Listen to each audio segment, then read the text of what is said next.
Episode 2 of The Last of Us starts in Jakarta, Indonesia, September 24, 2003. A woman is seen eating her lunch in a restaurant. The Indonesian police show up and takes the woman away. It is then revealed that she is Ibu Ratna, a professor in mycology who happens to be working at the University of Indonesia. On their way, Professor asks whether she has done any crime. The general then replies that they need her help to identify an unknown infection. She's then brought to the lab and shown a specimen that is extracted from the human subject. She examines the specimen and informs it is Ophiocordyceps and says that cordyceps cannot survive inside humans. The authority then shows her the human subject. The subject happens to be a body infected by the specimen, who has been bitten on her left leg by someone else, apparently by another infected human. Ibu examines the woman and notices tendrils in her mouth, the same that we saw from the infected previously. Ibu gets scared upon seeing the tendrils and rushes out quickly. Ibu asks the officer when did it happen. Officer tells 30 hours ago. A normal woman suddenly turned violent and started attacking her co-worker and was gunned down by the police, and informs that approximately 14 infected co-workers are missing and they are unable to locate the patient zero.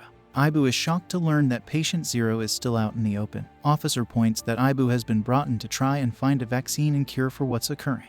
There is no vaccine or medicine, she says chillingly. Upon officer's request for suggestion, Ibu suggests they start bombing the city with everyone still inside, as we learns that Indonesia is the epicenter of the infection.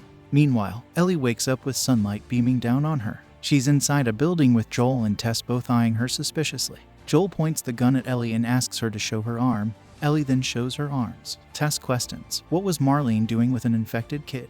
Ellie says she is not infected and she brings up her tests and how Marlene locked her up and lets her count up to 10 every day to check if she gets infected. As for Joel, his wrist is broken with a minor fracture, but he shrugs it off, claiming it'll heal soon. Joel claims that she will eventually get infected, so he wants to take Ellie back and find another way to get the car battery. But Tess talks him out of it and convinces him into continuing. While eating their breakfast, Tess tries to get more details out of Ellie, demanding to know her importance. At first, Ellie refuses, but eventually tells them there's a Firefly base camp out west where they're working on a cure, and Marlene believed that she is the cure. Joel says it's a hoax, and again decides they need to head back, but Tess again convinces him to continue. As they venture out, we learn most of the big cities were bombed in the wake of the infection. The State House is about 10 minutes away, but it's a dangerous trip. As the trio walks, Tess asks Ellie how she got infected. Ellie points out she went to an abandoned mall at the QZ with her friend and that's where she got infected, and reveals that she is 14 years old and she's grown up an orphan. Ellie points that there aren't any swarms of infected roaming the streets, as they were told in the QZ. But then an ominous scream from the distance confirms the doubt. As the group pass on through a flooded hotel, Ellie jokes and acts as a customer of a luxurious hotel and starts ringing the bell loudly. Luckily, there is no infected around. They make it up 10 floors and miraculously, the gang's route is completely blocked by debris. Tess then goes to find another way. Eventually, Ellie and Joel talk, but they barely say 2 words to one another. Ellie mentions about the guard that Joel has beaten to death and asks if he regrets. But before Joel can reply, Tess returns. Having secured them a route through the building, they press on and find all the infected together, down on the streets and spilling out in a nearby building. Tess points out that the cordyceps is all connected and stepping on a piece in one area can bring in others from a different area, and tells even though Ellie is immune, she is not immune from getting ripped apart. But the long way round a no-go. The only solution is to go directly through the museum, the shortcut, although the place looks to be overgrown by fungus. Joel checks the fungus outside and says it's all bone dry, and so the trio decide to press on and continue through the building.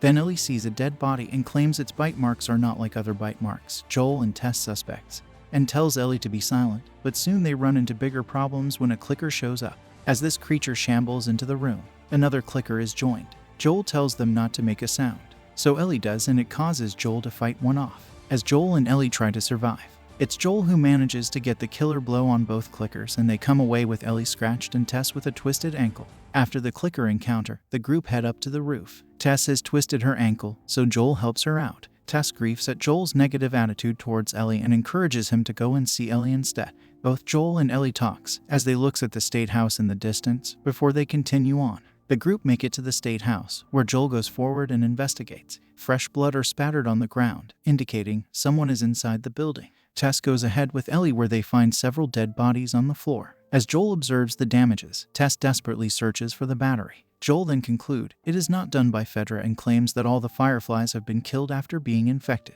Tess decides to stay, pointing out that she's infected. Tess convinces Joel to press on and go to Bill and Frank's place. "You keep her alive and you set everything right," Tess says, showing Joel Ellie's healed arm.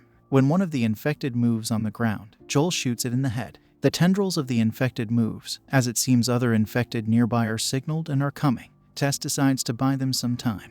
Making sure the infected doesn't follow them, she pours oil all over the floor, followed by throwing a handful of grenades. "Save who you can save," she says, as Ellie and Joel take off together. Tess struggles to get her lighter to work, as floods of infected pour into the building, but she eventually manages to get her lighter to work, but only after one of the infected kisses her with its tendrils sticking in her mouth. The whole place is blown as an explosion erupts. Joel and Ellie manages to get out without a single infected following them, and they venture on to their next destination.